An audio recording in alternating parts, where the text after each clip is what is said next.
today, my idea is to pick up sort of exactly where we left off last week, because I forgot to say some very important things about some of those sculptures that we were looking at. What we were looking at a history of artists who worked in media forms, from video all the way up to surveillance, moving the video image away from a single screen into multiple screens, moving the video image into new technologies, into bigger and bigger and bigger scale, bringing in relationships of the physical body in the image, in the case of Gary Hill, and in the case of Julia Scher, actually looking at the fusion of video technology in surveillance hardware and the idea that she needs to reveal the whole operation of surveillance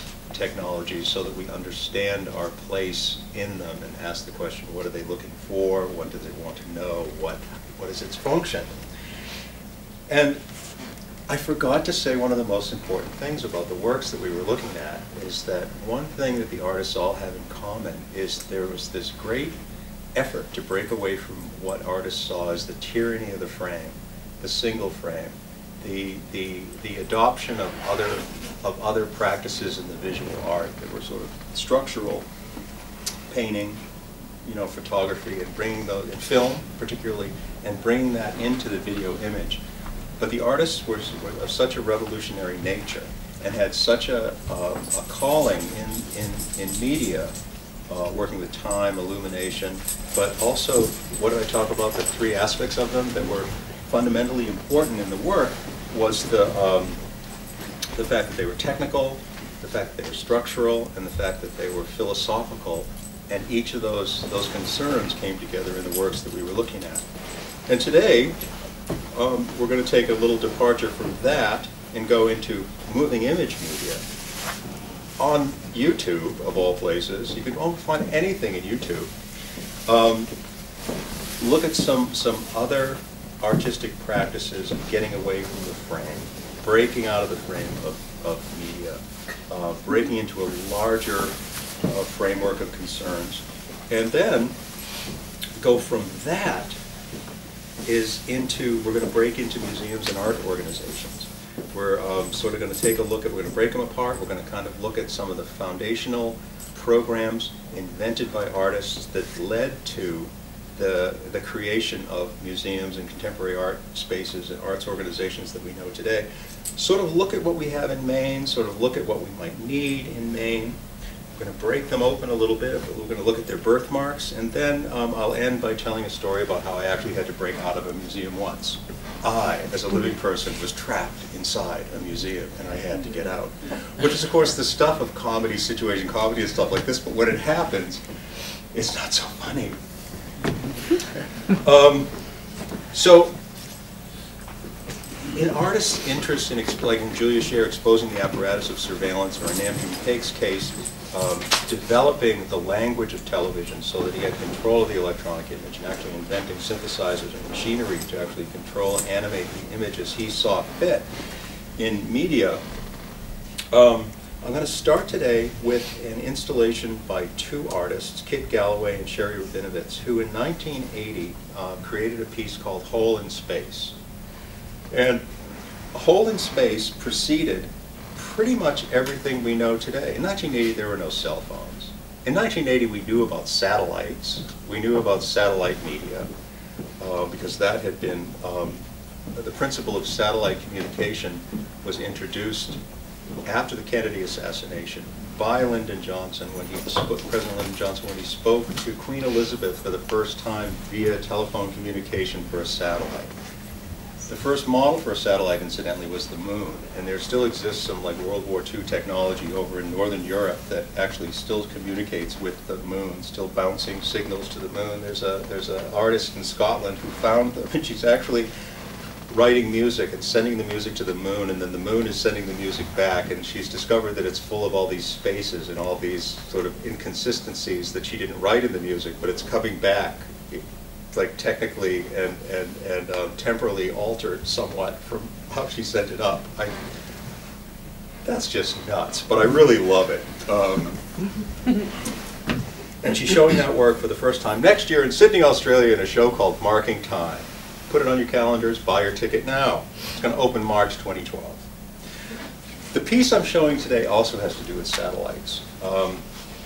In 1980, the artist set up a camera and a transmission station in New York, and a camera and a transmission station across the country in Los Angeles. And what you're about to see, if everything works out, how are things looking? Should. Things are looking good? Just hit the space bar and it came up. Okay, here's something good, okay. In 1980, artists Kit Galloway and Sherry Rabinowitz placed life-size video displays at the Century City Mall in Los Angeles and Lincoln Center in New York. They connected them using a satellite link, sculpting a hole in space. At first, passers-by were unsure what was happening.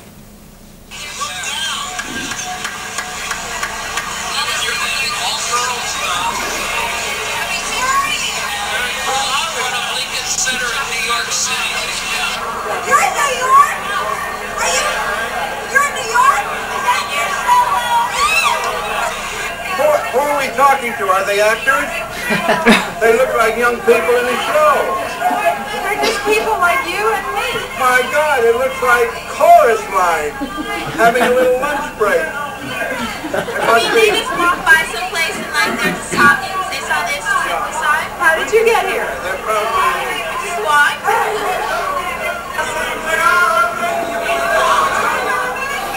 Do we know what's going on? Do you know what's going on? No, not really. They're in New York. They're in New York? I'm in Los Angeles, right? Are you? Yes. Galloway and Rabinowitz showed that rich human communication was possible over a high-speed link. They showed that size and bandwidth do matter.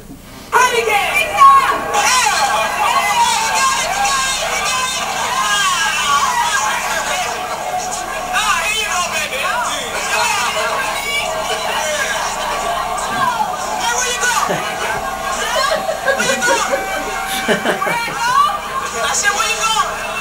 Where am I going? I'm standing right here with you. Oh, I like that. I like that. I like that. Oh, yeah, girl. Oh, yeah, we gotta get together sometime. Say what, baby? Really, don't let me catch your side, but really. Hey, girl, if I come now, I'll look for you personally, baby.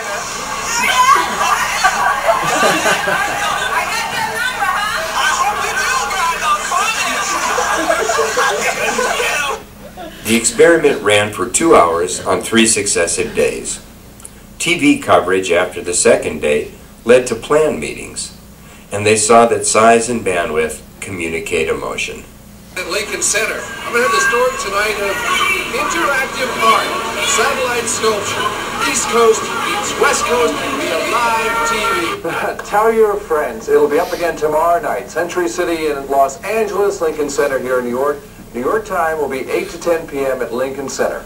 All right? Thank you, Peter. Bruce, I can see you. Can you see me? What's the weather? Are you ready to go? The weather isn't bad. We'll wait a while. See you.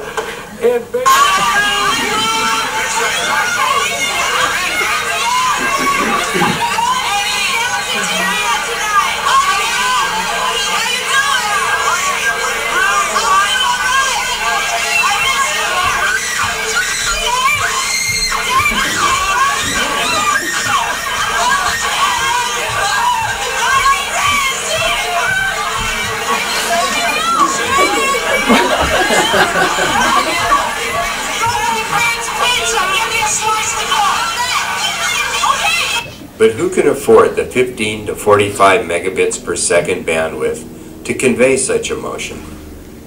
We're beginning to see high-speed telepresence in corporate boardrooms in the United States, and also in ordinary homes and apartments in Korea, Japan, France, and other nations. The U.S. is rapidly falling behind other nations in internet connectivity. This will dampen creativity, hurt the economy, and reduce the quality of our lives.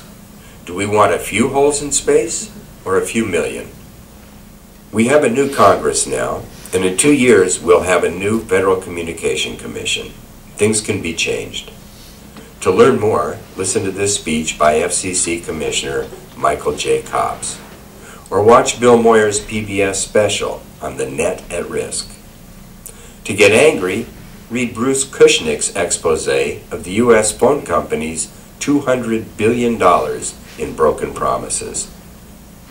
And ask yourself, what if ExxonMobil owned all the highways? Or what if there were holes in space between Israel and Gaza? Okay. Let's see how.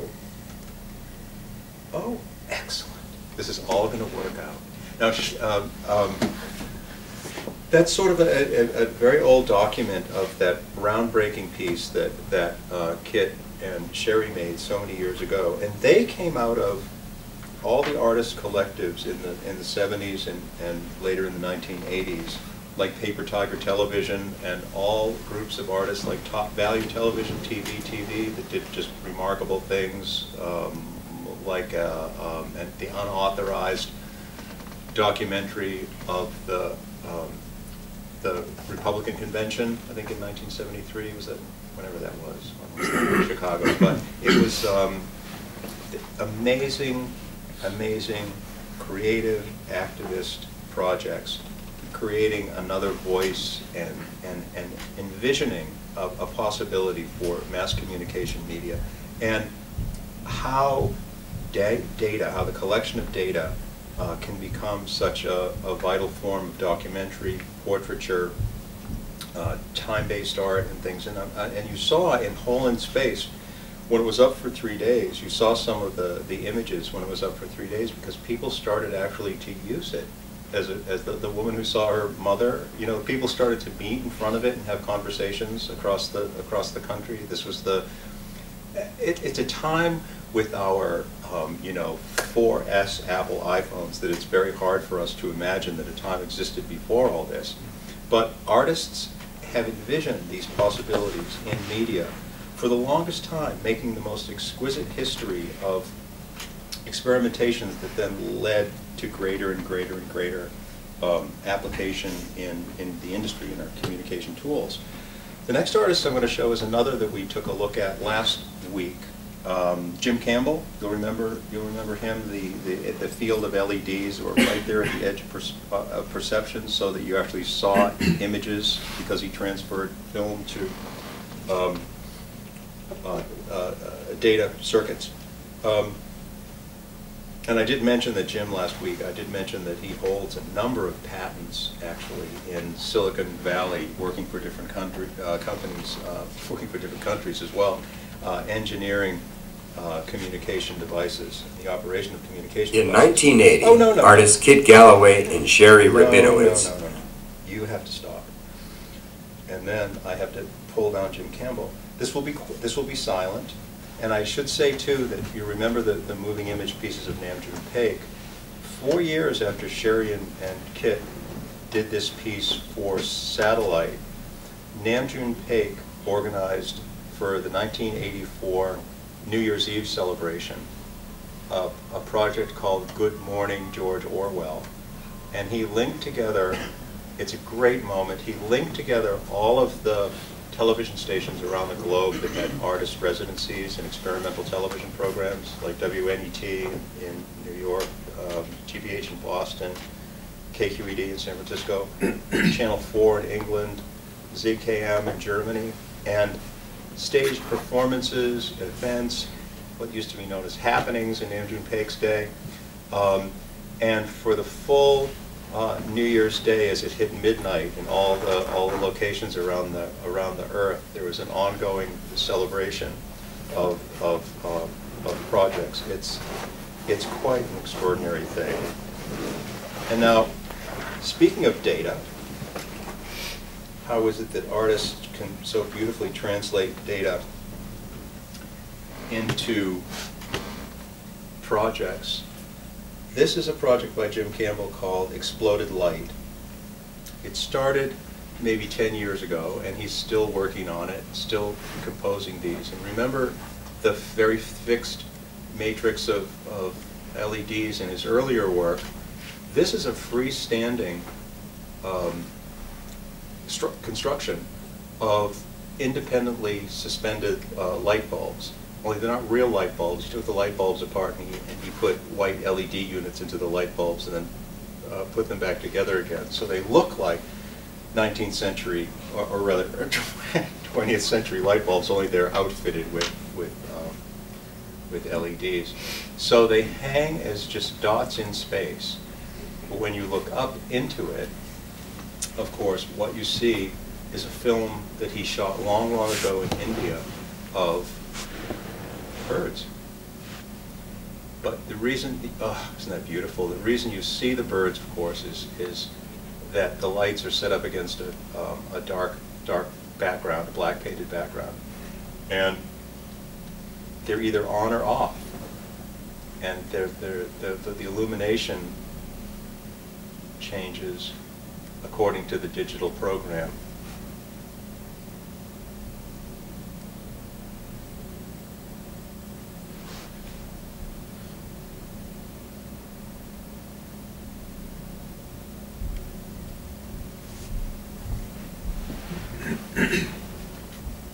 It's quite a lovely piece.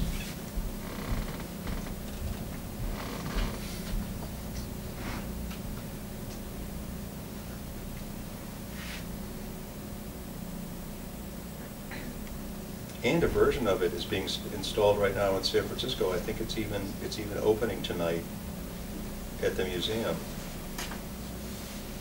I got an email inviting me to dinner, but I thought it was a long trip after work here today to go there.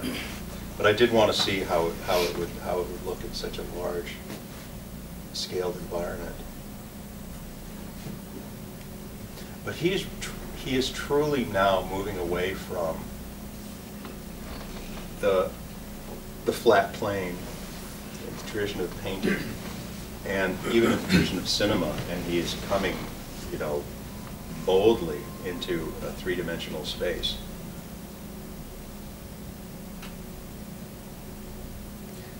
I think last week, or whenever it was, I was speaking here, I talked a little bit about Nam June Paik's relationship to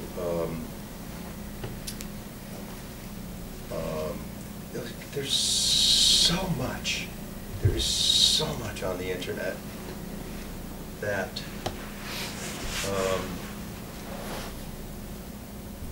I didn't even know how it gets in there. Who puts these things in there? Because this is a film by one of the, I should say, leaders of a movement that found itself at home in New York. George Machinias, a Hungarian immigrant to New York. I'm sorry to say that I'm showing one of his films out of order. This is the second one that I wanted to show.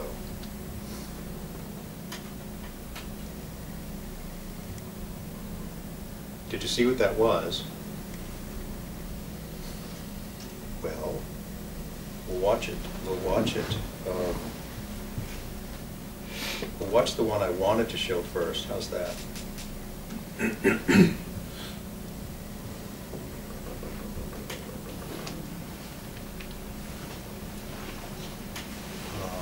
think There's that email. this is it. Below. Yes, this is it. Okay. This is a film. You've seen the other one, and so this is a film that Machunias made, again, just out of data.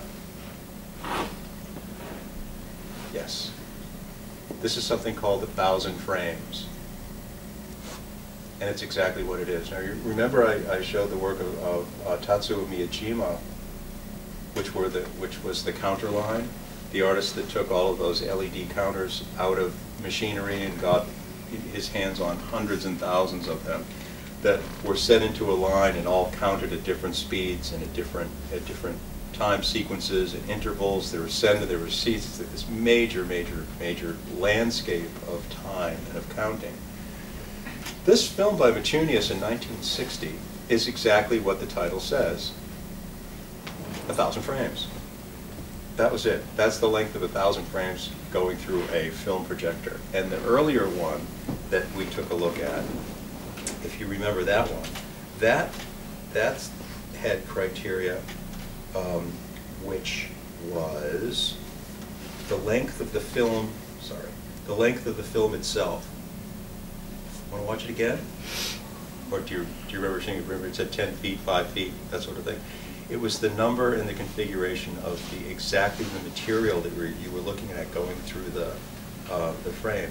And here's another flux film by Paul Sheretz, also a Fluxus artist.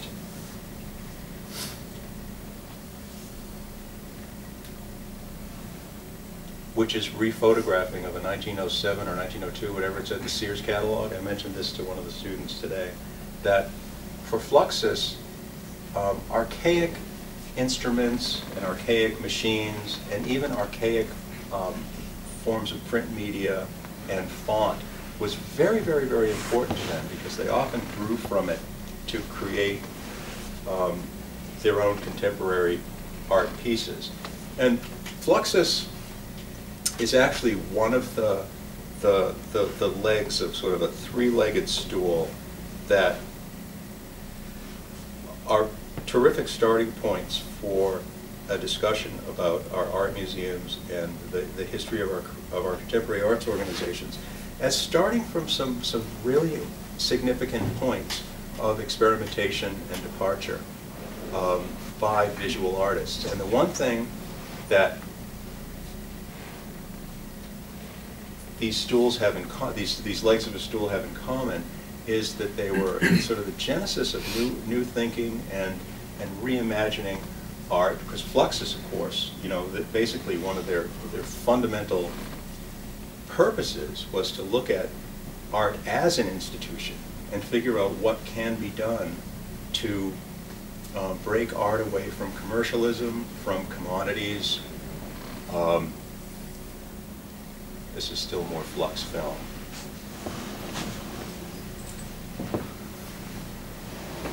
And to create, a series of artworks that had to do with community, that had to do with probably anything that moved the artwork away from the primacy of vision as the dominant sense perceptor in an artwork.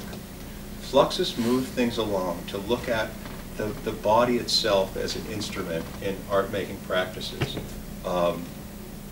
There's a famous piece, scroll piece, Neandra Peck actually kept dipping his necktie into a pot of paint and making a line on the floor with it.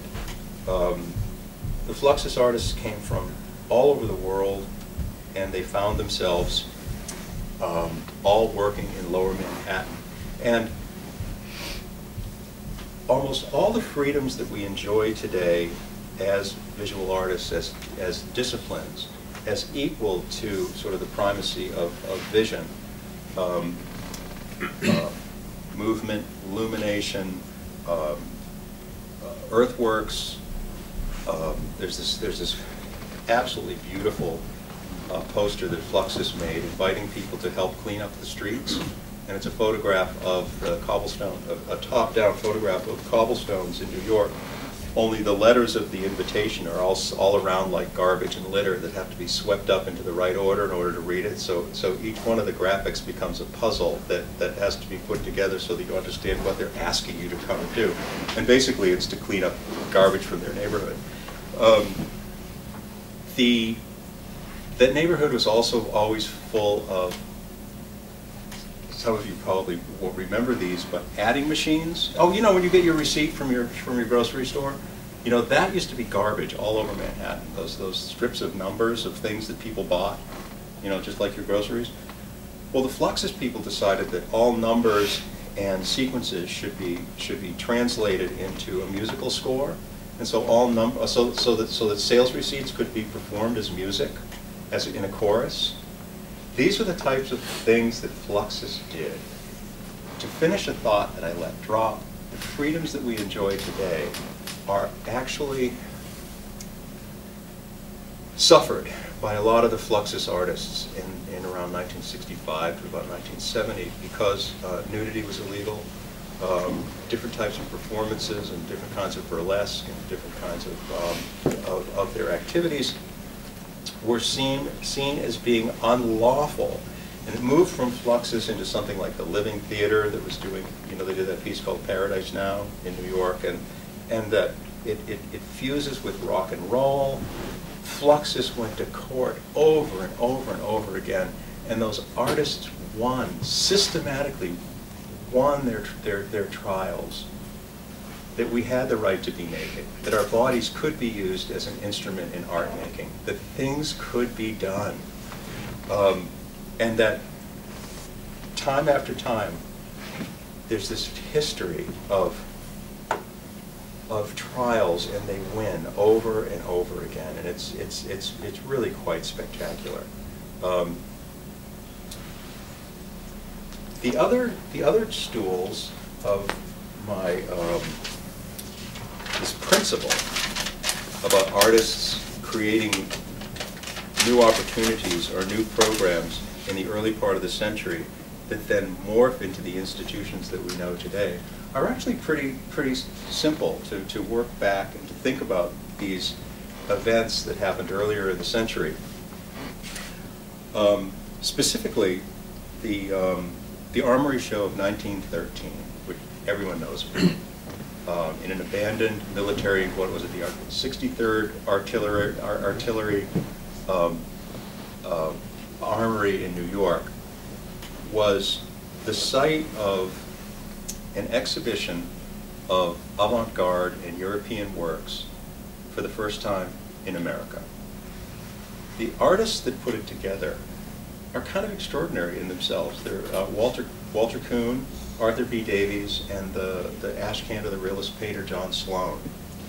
And Walter Kuhn was a sort of a sculptor of sort of a socialist, labor progressive mold.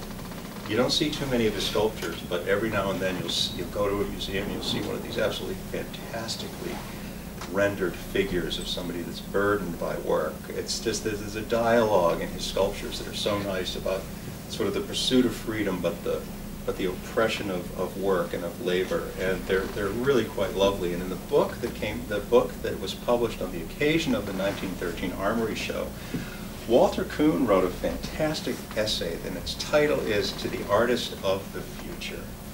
And basically, the content of his essay is: don't accept anything as given. Create your own institutions that will be a reflection of a mirror of your interests. Arthur B. Davies, of course, was a visual artist. He ended his life sort of as a mystical painter out in California, out on Mount Tamalpais.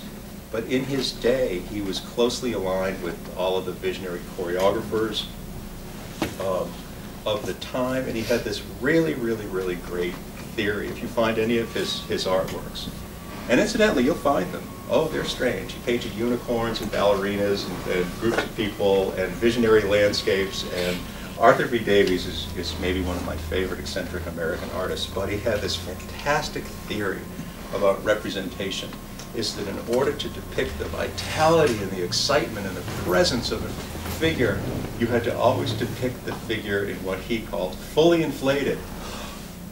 Everybody had to be full of air, very excited.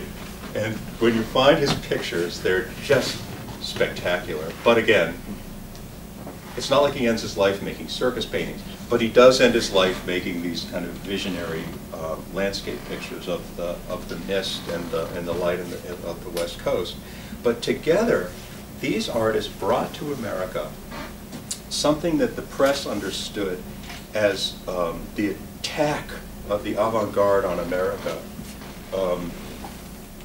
The President of the United States went, right? Theodore Roosevelt went. Saw Marcel Duchamp's Nude Descending a Staircase, and he referred to it as the naked man on the stairs. The painting was there by Marcel Duchamp.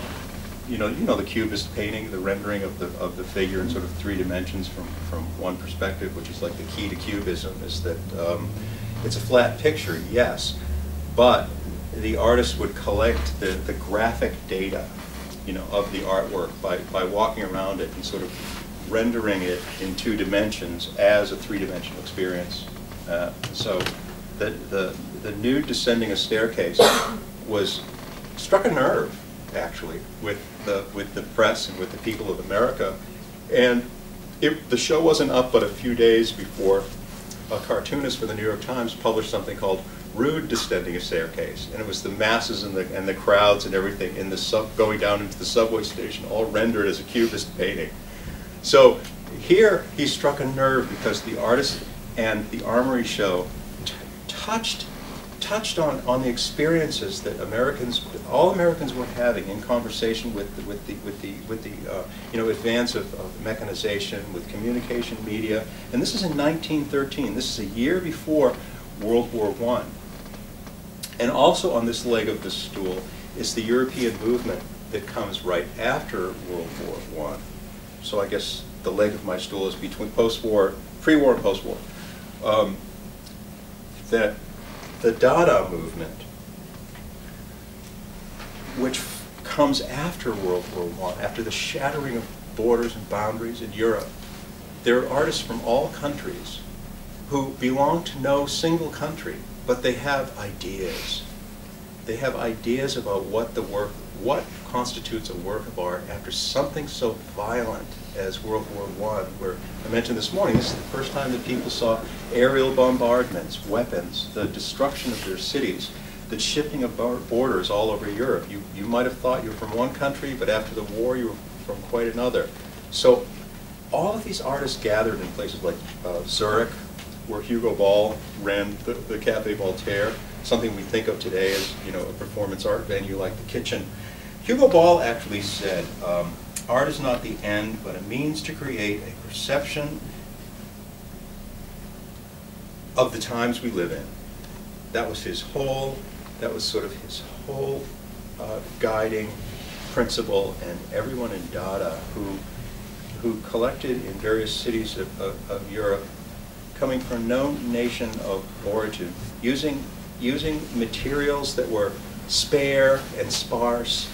And we think of Dada as being, it's not so much a form as it is a collection of relations, or you've seen the work. It's the era of montage, of collage, of fragments of collected material all put together to evoke sort of a map of mental space, or to create a new language from the fragments, from the horror, sort of from the mess. And it's really the birthmarks of montage and collage media that we look at. They work with everything: photography, drawing, printed inks, just phenomenal work by a group of people, as I say, assembled around art, not around a nation of origin. And the other wonderful legged sort of a stool for the analysis of our museums, and I've taught independent curating before, I've taught sort of museum studies before, and if you follow these lines of history down, it does go to these moments of artists' invention that lead up to the making of museums and the making of organizations. The other, of course, is the Venice Biennale that starts late in Venice, that starts late in the 1800s as a sort of a design and furniture showroom, basically.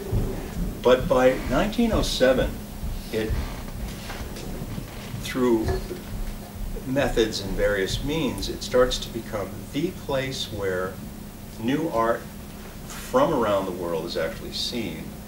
And I think it was in the 20s, actually, that the Venice Biennale started to build the pavilions, the national pavilions for the exhibition of artists' work from various countries. In 1930, it was kind of seized by Italy for propaganda, but then when it reopened again around World War II, the Venice Biennale was the site of sort of the introductions of all the great movements, you know, like abstract expressionism and you know, surrealism before it. And it was the site where it seemed like art movements were introduced. But fundamentally important to the Venice Biennale was the first group of organizers, mostly artists, some politicians, but mostly artists, that the very ground that on which the Venice Biennale pavilions sit was legislated so that it was free of any influence by the church or by the state.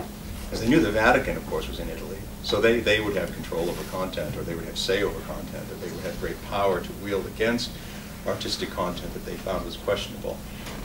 The government would also be sort of nervous about certain forms of expression, but the very land that it sits on is actually free of those influences, which is sort of extraordinary when you think of it, and why it's sort of such an important festival, you know, to this day. It's sort of autonomous. It has its own laws, and the laws that it has were sort of determined by the groups of artists that really put it together, which is so fantastic. And you know, right around 1920, 1940, there was a group of artists, again in America, that were called Society II.mov was their name. They thought it said Anonymous Society, but the artists in it, Marcel Duchamp, Catherine Dreyer, and Man Ray. But Man Ray didn't know his French so well, I guess, and he thought that it stood for an anonymous or an autonomous society, like in the Venice Biennale, that the Society of Artists could live exempt of these kind of social rules or the kind of the rules of the Academy. But actually, it turns out that more closely translated in French, it actually means Corporation Incorporated. But the Society II.mov in New York started to guide modernism forward, ideas in modernism, mostly architecture, mostly music at first, but they started having exhibitions in a townhouse. They were active for maybe 20 years, but when they started to dissolve from some creative differences and some turmoil about where the institution was going to go, the founding trustees of the Museum of Modern Art sort of picked up the continuity of what the Society II.mov was doing, and they sort of forged from that program the guidelines which were going to steer the Museum of Modern Art. So what was it? The Museum of Modern Art opened, what, in 1929, I think? I can't see my notes anymore, so I'm winging it. Yes, the Museum of Modern Art opened in a townhouse following the Society II.mov, the way they understood modernism, or like the canon of modernism. And so they opened the Museum of Modern Art in 1929. 2 days later, the stock market closes, and of course, it's the Great Depression. But but this group of people actually build the Museum of Modern Art, and 10 years later, they open up to the public this collection of modern paintings and pictures. So,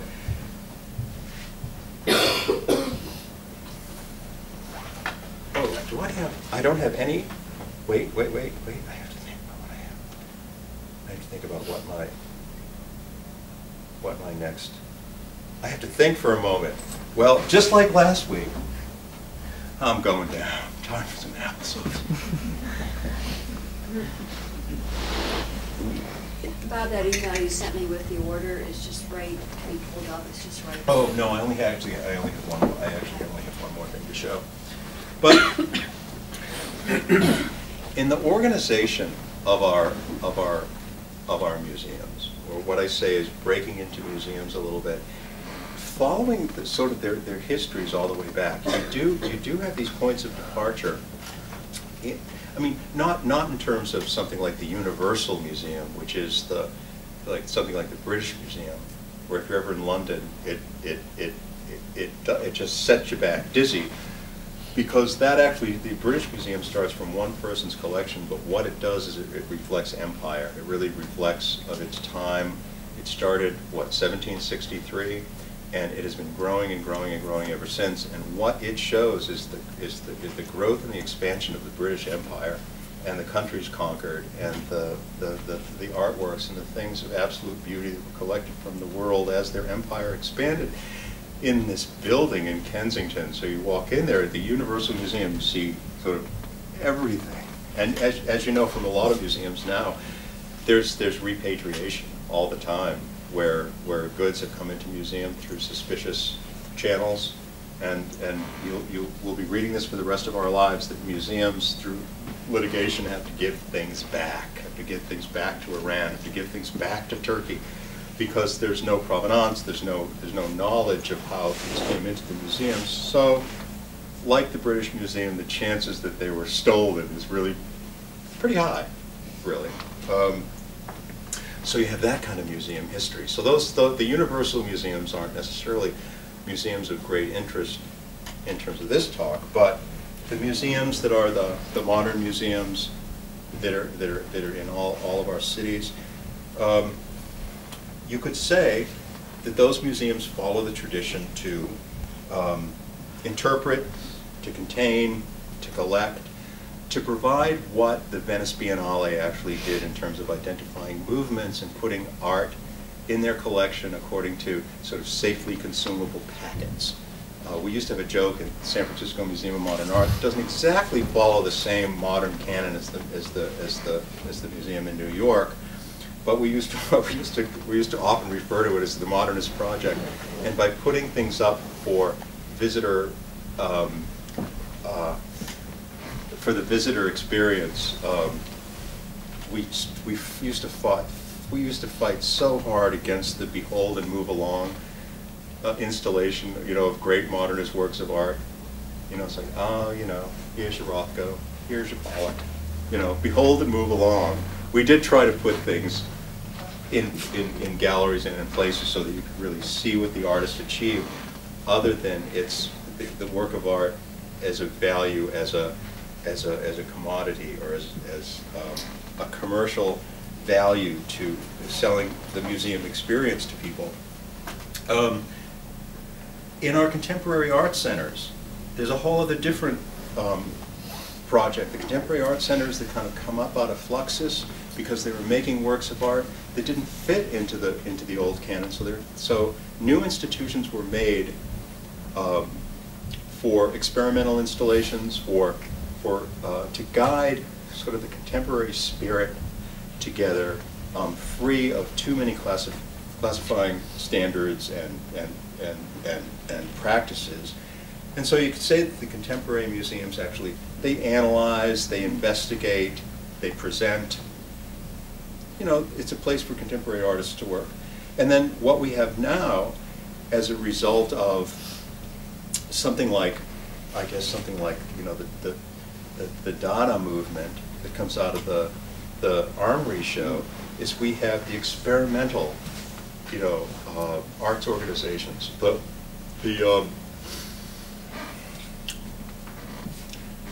spaces, the whole purpose of the most experimental art organizations is to create space. And in creating the space, they create room for experimentation. Perhaps the best value that artists can have is the value to experiment and the right to fail. Because, we said this even, the class is sitting here. We said that even, if you're not, you're not working hard enough if you're not failing in something.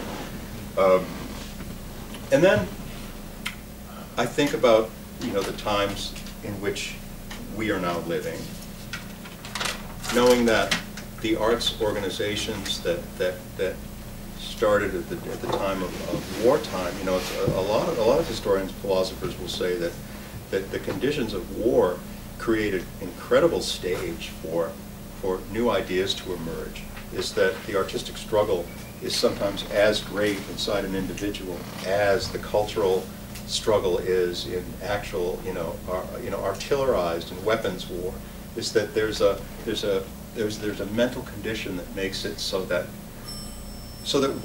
you probably know this as art students, so that we're fighting with ourselves as much as the terms of conflict are also around the world. What is the best medium? How do I translate my experience into a foreign language or into a visual form? What does give, you know, useful shape to the art of our times when our time is so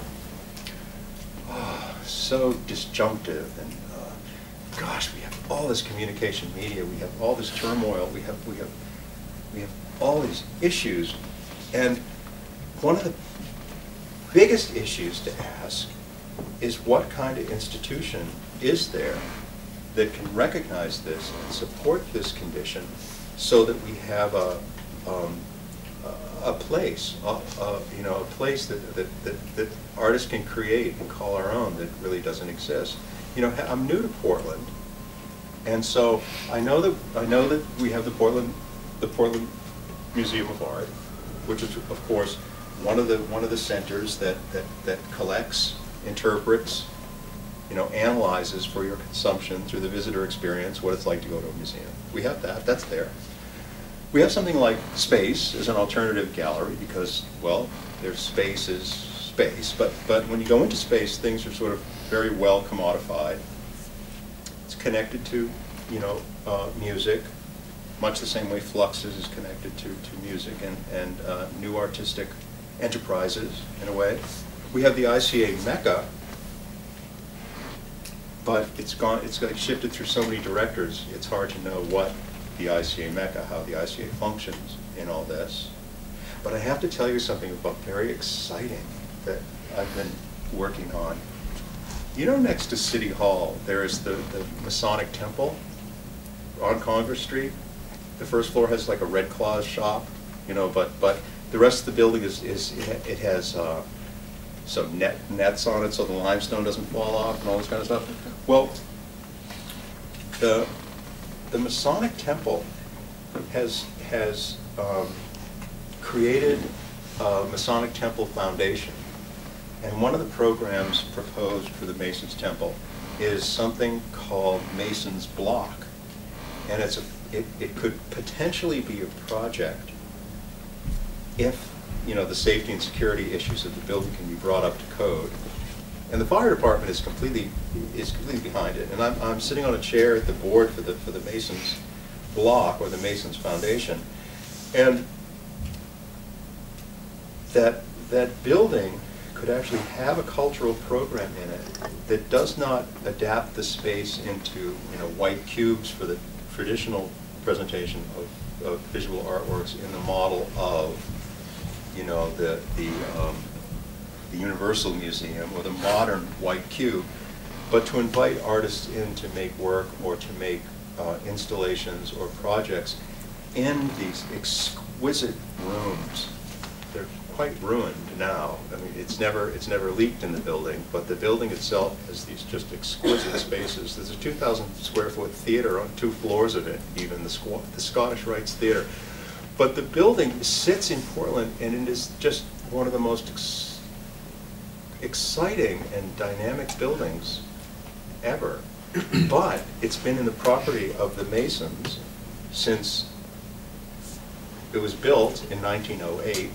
There's some problems. The architect is Franklin Thompson, the same architect who designed the gateways to the Deering Oaks Park, which incidentally is a memorial to the end of the King Philip Indian Wars. Yeah, designed by Olmsted. That park is a memorial. He also designed a cemetery, the what's it called out there? Not Green Lawn, Evergreen. The Evergreen Cemetery out on Stevens Avenue. He designed that.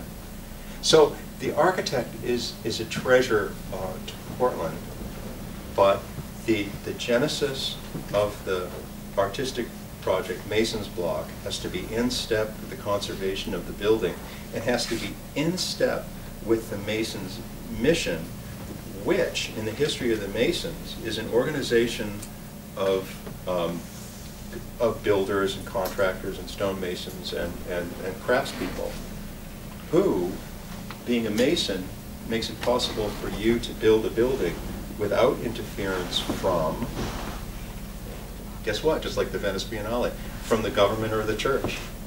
It's been an organization that's been there for so long that part of its structure is this sort of like this liberation from those kind of influences. So it's one of the reasons great buildings are built, because there's nobody interfering with it. You know, it's an incredible organization, and that building is huge, just huge, 6 stories plus.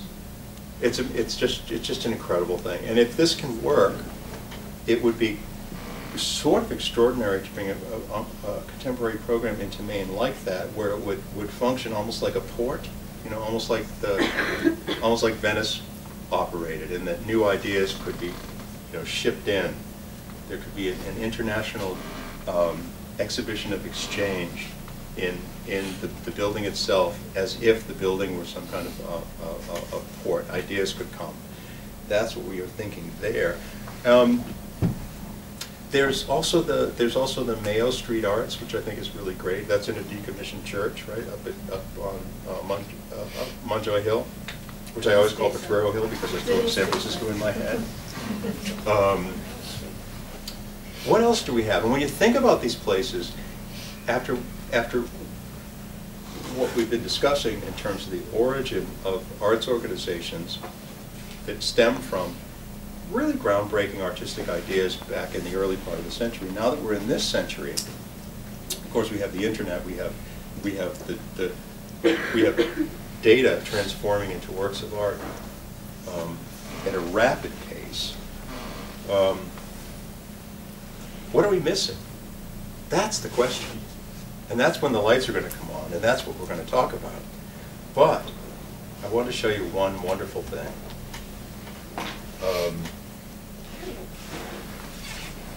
The 2 artists that we didn't talk about, looking at that history of media installations a couple weeks ago, were artists that immigrated to America during the Fluxus movement. Stena Vasulka from Iceland, Woody Vasulka from Brno, Czechoslovakia. They came to New York. Stena Vasulka was an electronic musician. Woody was a filmmaker. They came to New York and instantly started a collective where artists could borrow from one another, could borrow from the collective technical machinery for the making of artworks. And that grew into something that became later the Kitchen Center for Art, Music, and Video. Basically, the Kitchen started on Mercer Street in an abandoned kitchen of a hotel where the Vasulkas had been running this media exchange program. But the Vasulkas left New York and they moved to New Mexico. They moved to New Mexico for the primary reason of being close to the dump at Los Alamos. And they went to the auctions, they went to the dump, they found all of this first world technology in the making of weapons and scientific research, just available, just there. And so they started to make visionary and beautiful electronic works of art, and they have a very rich history of doing so. And this is a work called Warp by Stena Vasulka. And I know I've been talking a lot about getting out of the box, but here's a piece I think you might really enjoy by Stena. Sorry.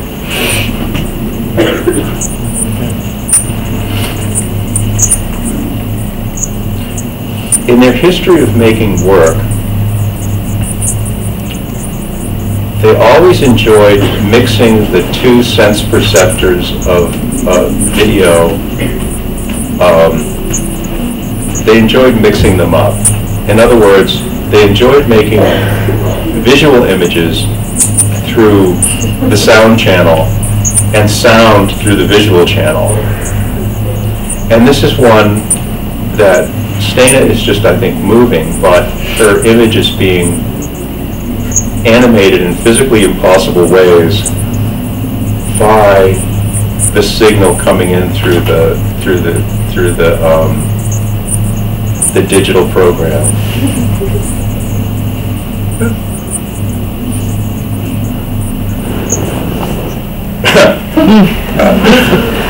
I just think that's really great. Is that an expression of our physical selves in this era?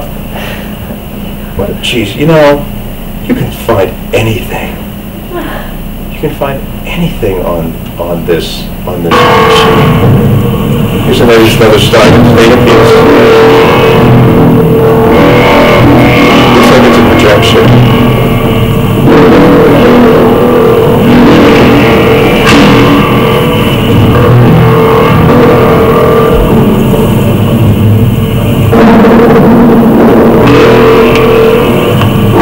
They support themselves now teaching residencies at the different technological universities.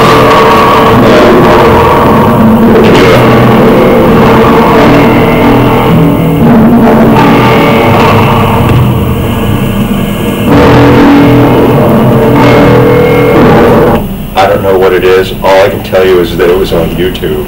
But it's another stain of peace. Oh, stop. Okay. There.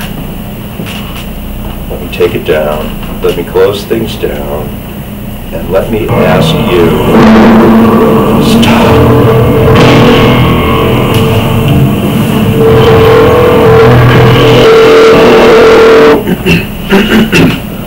All right.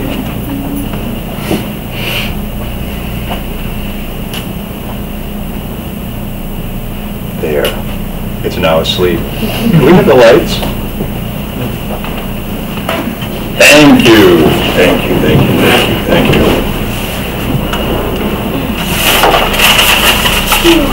So what do you, as I've been to some of your classes, I've seen the directions that you're working. What do we need? What kind of an organization do you need? In your dreams, what kind of an organization would you create? I mean, you can't, if I go to the Portland Museum and I start to suffocate a little bit. If it wasn't for that statue of Grant downstairs, I don't know if I would love the museum so much. But you know, that statue was refused by the White House as a commemoration of President Grant because it's too resolved and too peaceful and too meditative and it's not forceful and militaristic and violent enough. That's not the memory of Grant that the United States wants to keep as a representational form in the White House. They want another memory. Yes, there's some government control of artistic content. But it sits, did you know that? It sits down that beautiful white statue of Grant where he's very reflective. His sword is not drawn, but it's behind him. It's a lovely sculpture made by an artist that was living in Maine at the time. But they refused it, but it's in the museum collection now. So what do we need? Bob, I think we could talk about feminism. If you're talking about legs of stools, I think you have to bring that in, you know. I mean, and also the connection with Dada and Fluxus, you know, Sean Cage is almost like a bumpy, knobby leg, but feminism has to be another leg. Yes, I think you're right. I think you're right. Yes. And how museums in all sorts of ways have incorporated looking at the representation of the other, you know. See, because I am not a woman, I readily have included women in work. I've never thought of this division of people by being female or male-bodied. You know, I've always thought of the mind and the imagination and putting projects together. So, see, it's a funny thing about that is that my programs have always been inclusive, but yeah, but there's so much more than just the inclusion of a woman or not. It's the whole body, the whole opening up of cultural assumptions that we have to the body. Shaman introducing herself in installations, whether it's that kitchen communal place where the women live and work. That's in California. I can't remember the name. Really, really early on. Lace LA Contemporary Exhibitions. Before that, one of the first earliest kind of feminist houses for living and making art, kitchen and work. The Guerrilla Girls, I mean, just the whole breaking open the museum and just who runs the museums, you know, all that. I think you have to bring that in. Good point. Yes, it's a Really do. it's a very great question. And then on to other representation of the other question, the whole racial and other types of discrimination that, we have in our white community. It was a huge step made by Marcia Tucker when she was feeling pressure for her curatorial decisions at the Whitney Museum, not so much from her colleagues but from the board, and that Marcia Tucker heroically left her job as a curator at the Whitney Museum, which again is one of your interpreting, of canonizing, compressing artistic work into a museum designated sort of hierarchy. And she started the New Museum, in New York, did incredible shows at the New Museum when it was part of the New School of Social Research. It was down on the first floor of that, and then the building they now have on Broadway is their first. And it picks up the tradition of reportage, the New Museum program now. It's over in the Bowery. It's a little bit carnival-like, but it sustains that principle about, like, this is a space for experimentation. This is a place that artists tell us what is to be done. Artists create the exhibitions. But the first 10 years of the New Museum were just extraordinary, truly. The first thematic show they put together at the New Museum that Marcia Tucker and her curators put together, I think, was Bad Painting. Right? Bad Painting Show, which was an exhibition of artists that were breaking all of the established rule of paint and brush and making just magnificent pictures with finger painting and with all methods of mechanically reproduced forms and things. It was just an astonishing thing. Yeah, Neil Jenny, if you know Neil Jenny, kind of a comedic painter, was in that show. I think that was the first time people actually saw his finger painting. They had the title finger painted right into the bottom of it. Saw and sawed, saw on a log. Oh, just pretty great things. But Carolyn, you're right. You're right. I feel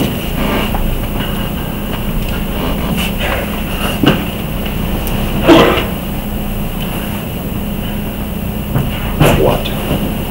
The gendered question is opened up to all new frontiers now, of course. So when I say a female-bodied person, I mean, I don't mean that lightly. I mean that really very seriously.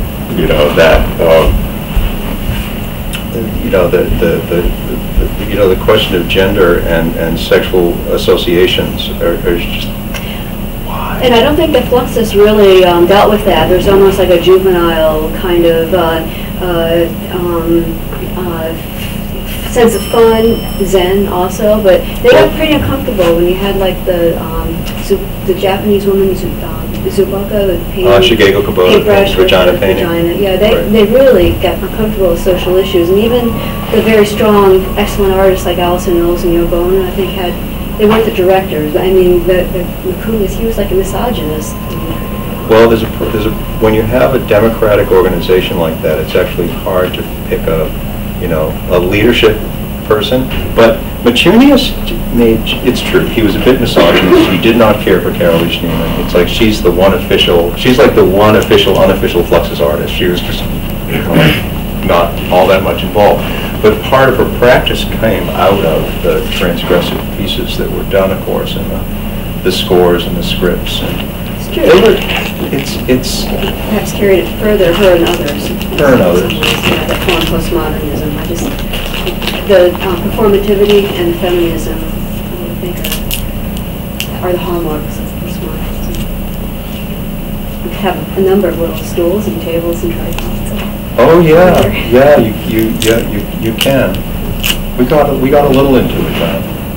So what you're saying is that what Maine needs is an organization that's more fairly representative of artistic practice that comes out of the gendered or the sex communities? No, I'm just pointing to the historical monumentality of it. I think it's an interesting question what organization is. Just to question what that means, organization, because then it's who, just what does that mean? Is it a academic affiliation or a... It's huge. Yes, well, you have an huge. academic affiliation. You run a gallery program with an academic affiliation.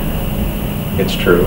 And you know, everything from the Society NME, Catherine Dreyer, who was a practicing artist in that group, she gave all their papers to Yale, not the Museum of Modern Art, because she realized what the Museum of Modern Art that grew out of them was actually attempting to do in terms of canonizing the art movements and evaluation system based in mostly male produced and generated art. So she stepped away and she gave everything to Yale. So if you want to see anything of this society, that's the place to see it. Part of it is in the Beneke Rare Books collection, and the other part of it is at the Yale Museum of Art, at the Yale Museum of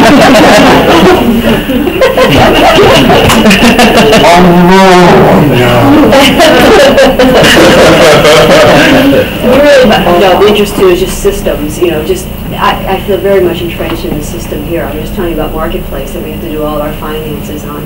You know, I don't think, you know, the demise of the public university is something, you know, one can talk about how art fits into that as a whole topic. Oh, it's difficult. And now I have to tell you about how I had to break out of a museum. I promised. I don't know, it was back around 1990, I guess, 1990 something or other. Anyway, I was a curator at San Francisco Museum of Modern Art, and I didn't know when I went there in 1986 that 4 years down the road would be making a $90 million building, leaving where the building was, which was in Civic Center, where coming to sort of look at your contemporary art practice was part of like just your civic responsibility. You'd be in Civic Center, you go to the museum, and you take the museum like a city block, which is kind of why I actually love this Mason's block concept. But the building had been built, the new building had been built, and we were in meetings and committees and all this work as a curatorial team, making the galleries, making the building work, designing a building, and you know, from just the front in all the way up through the design of the galleries. Well, there was one spring I was there, and I believe it was in April, and we were trying to decide where, in what galleries were best suited to a checklist for an exhibition that we wanted to open up with, which was called, again, this question of how does data translate into artworks. The show was called Public Information, Desire, Disaster, Document. It was sort of a history in the 20th century of artists that were working in image generation processes, but they were coming to the conclusion that it wasn't, you know, it wasn't a very happy world. And the artists in it were Katie Nolan, Jeff Wall, there were a number of really great artists, but we had to figure out how the allotment was going to go. Once we decided that the ceilings needed to be 18 feet in 30-foot gallery matrices and things like this, well, technically I had to figure out how all these artists were going to work together. So I went to the building, went up to the 4th floor. It was still pretty much a concrete shell. If you've ever been there, you know it's made of this beautiful maple wood. Most of it is maple, and it's Nordic ice maple. We got a really, really, really great deal on the wood because it was harvested during the Chernobyl incident. But that's why the wood was, it's beautiful. So it's a little radioactive, but it's really beautiful. And the wood had been delivered, and it was just in these huge cleats. And so I was upstairs with the floor plan, and I was making notes about how things were going to go. And then I realized that it was very quiet. There's nobody there all of a sudden. The workmen were being very quiet. And I forgot that it was daylight savings, that the clocks had actually moved, and that they locked me in other words. They were gone. The whole place, it was totally shut down. I thought it was still, of course, the middle of the afternoon, but it was late in the day. So there I was. And I had gone through, just a few days before, we had gone through the design of the doorways and the public access safety features of the building. And there was this door that was under discussion that was way in the back of the theater that had been keyed incorrectly. You could still get out of it. But because the contractors long ago had made an accident, I thought my heart's beating like this. It's like, I'm not going to stay in here with these rats and this radioactive wood. I have to get out of here. And so I remembered from going over the floor plans that there was this one problem way down at the bottom by the loading docks, by the back, by the edge of the theater, by all this like thing. So it was dark, of course, at this point. So I'm following my way out, and voila! Because of this one issue under discussion, it hadn't been fixed, and I got out. And I climbed over a chain link fence and everything. But of course I was only, what, 42 then or something. Yes, I got out. I broke out of the museum. And then I had had a terrible reputation in the museum when new administrators came in. And I actually had to always alter the physical space of the building for the integrity of an artwork that needed darkness or needed an entry to it around the corner. So I was always in direct, what's the word, like argument with the location of the exit signs and all this, because I had to move everything around. So I used to start moving the exit signs around, just for kicks, because you know you had to, right? You had to. And so the administrative director of the place, who was new, started to fight with me all the time. And I said, the art, you can't have that in the artwork. You have to make these architectural adaptations in order to suit the artwork. Otherwise, why show the art? You know, it's terrible. You're going to wreck it if there's an exit sign in the middle of the projection screen. Our visitors need to be safe and secure. So when I left the museum, actually she said, and I quote, finally, she said, no more violations of our safety and security system. I said, well, thank you very much.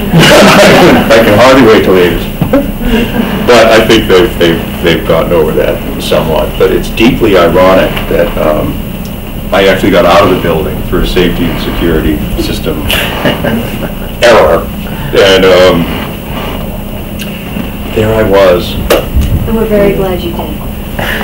That's actually where my whole career starts. I start working with artists that are moving from the sculptor's three-dimensional ground into four-dimensional space with projections and light. And so it seemed that I had this ability to work for artists and go to museums around the country and in Europe and teach and sort of instruct them on the revisions that had to be made to the gallery spaces so that these artists could show their work. And it just always worked out. But who knew, you know, that my good fortune would ultimately turn into my curse. You do that. So yes, I broke out of the museum. So I know you're all thinking, I can feel it. You know, when you give a talk, you can really feel when the audience is you're either thinking that you have to get to your next class, or you're actually, like Carolyn, you're right, thank you. I'm really glad you brought that up. Because what do we need?